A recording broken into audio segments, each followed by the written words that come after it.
My name is Matthew Eugene, and I'm the chair of the Civil and Human Rights Committee. Today, our committee will be hearing testimony and then voting on my colleagues, Councilmember Dodge's resolutions.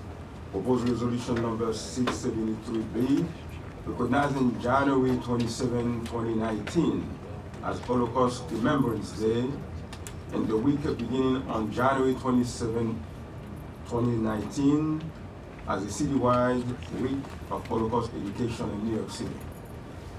On November 1st, 2005, the United Nations General Assembly adopted a resolution to designate January 27 as International Day of Commemoration and Memory of the Victims of Holocaust.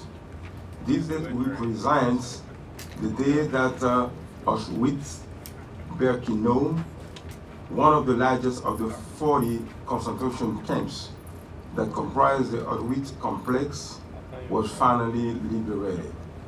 By assigning an International Day of Remembrance, the United Nations aims to reaffirm that Holocaust, which resulted in the murder of 1/3 of the Jewish people, along with countless members of other minorities, will forever be a warning to all people of the dangers of hatred, bigotry, racism, and prejudice.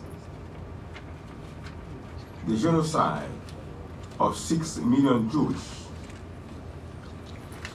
at the hand of Nazi soldiers, as well as the Nazi killing crusade that resulted in the death of thousands of homosexual and Jehovah's Witnesses, hundreds of thousands of people with disabilities, Gypsy heritage, and Serbian civilians, and millions of non-Jewish Polish and Soviet civilians and prisoners of war, remain one of the most inhumane periods of the modern history. Although there were millions of victims of Nazism who were not Jewish, anti-Semitism formed the base of Nazi ideology that climaxed with the Holocaust. This brutal killing spree was referred to as the final solution of the Jewish question in Europe, and its objective was total Jewish ethnic cleansing. In spite of clear evidence of Nazi forced labor camp, prison and death camp, of which there were nearly 40,000 across Germany and its occupied territories, there are still people who are ignorant and would fully deny the fact of the Holocaust. For example, a recent survey conducted by the Conference on Jewish Material Claim Against Germany found that 41% of surveyed Americans were unaware of the Auschwitz death camp. The survey also found that 41% of millennials believe that the Holocaust resulted in the death of less than 2 million Jews, when the figure is more than 6 million, and 22% of millennials surveyed reported that they had not even heard about the Holocaust. These findings are shocking, considering the enormous devastation caused by the Holocaust. However, more shocking are those that choose to deny or downplay the genocide. According to the Southern Poverty Law Center, Holocaust deniers, who sometimes refer to themselves as historical revisionists, deny the effect of the Holocaust in a number of ways. Some deny the existence of death camps and gas chambers, while others say that the casualties were caused by disease, poverty, or general war, rather than a targeted anti-Semitic Nazi assault. This group rely on anti-Semitic stereotypes and hatred, which mirror the attitudes that laid the groundwork for the Holocaust. In today's climate, it is more important than ever to put these views to rest. Since the 2016 federal election, we have witnessed an increase in anti-Semitic rhetoric and hate crime against Jewish populations, even in New York, have also been going up. 60 years later, the Holocaust remains one of the worst examples of where hate-driving ideology can lead. However, as the statistics one mentioned illustrate, education to provide people with facts about the Holocaust are still clearly needed. The Holocaust serves as a warning of what can happen when we let hate-fueled ideas flourish unchecked. So the timing of this resolution could not be more relevant.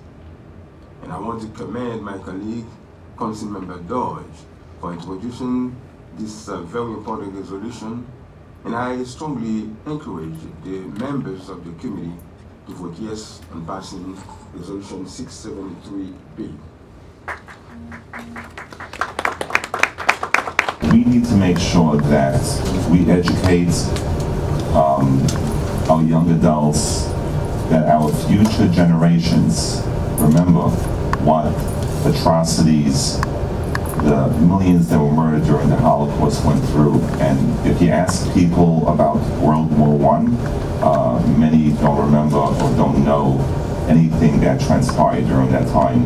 And we don't want to see something like this happen to a really time when there was genocide, and really not too long ago. And firstly, I want to thank our chairman, and I want to thank everyone who is here today, particularly the Holocaust survivors who took the time out of the day to attend this important hearing to speak about why this bill is important to them and why this bill is important for our future generations. I also want to thank my colleagues who are co-sponsors of this resolution, Council members Fernando Cabrera, Costa Constantinides, Councilmember Barry Grudenchik, Councilmember Rafael Espinal, Councilmember Ben Kalos, Councilmember Karen Koslowitz, Councilmember Helen Rosenthal, Councilmember Vanessa Gibson, and of course our chair, Councilmember Matthew Eugene. When I was 13 years old, we were taking my family and I to Auschwitz. I lost my father only 2 years earlier. They took him to a work camp, he never returned. He would later find out that he was murdered by the Ukrainian people. For no other reason than being Jewish. At the age of 14, I was, thank God, liberated. But before I was liberated, I was taken to a second camp and then to a third camp. I was liberated the last day of the war. And I was on my own at the age of 14. And I knew exactly what I have to do, how to behave, where to go. And thank God, I succeeded.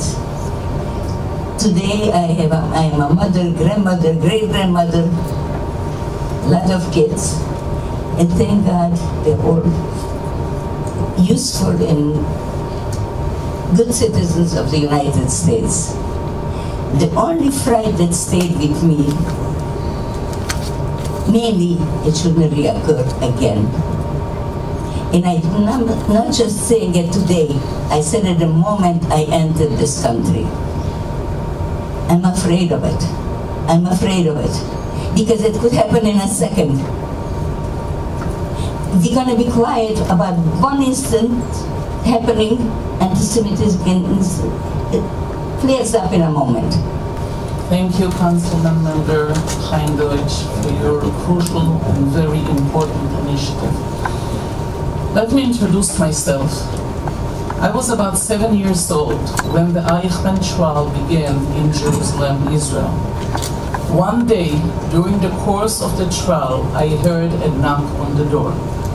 There stood Leon. Leon was a man we considered our uncle, as during the Holocaust, Leon had spent 8 months with my mother in a bunker in Warsaw, the capital of Poland, at that time almost entirely reduced to rubble by the Nazis. Leon was a man I knew as a pillar of strength, always smiling, always had a candy for me.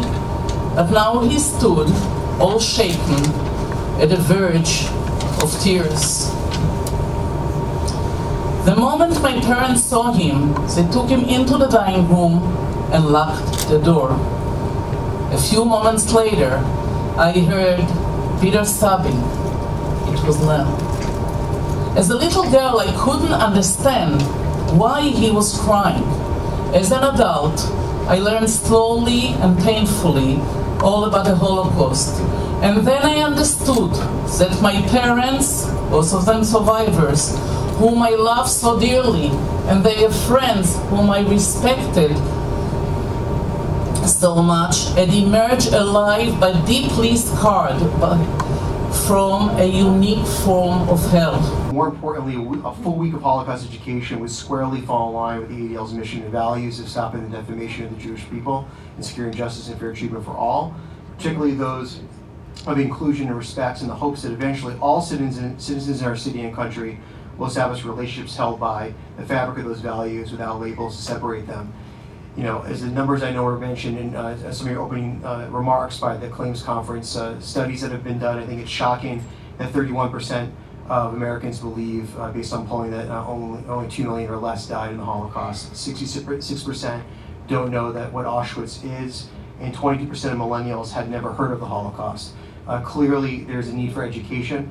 The education that the ADL has had a long history providing this kind of Holocaust education to schools across the country, especially here in New York. And I want to take the opportunity also to commend and advocate, and my colleagues also, all of you for your courage and your resilience, and for willing to come to share with us your experience and your suffering as people.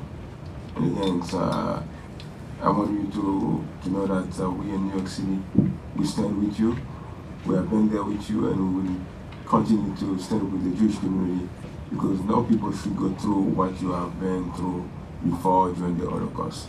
Thank you very much.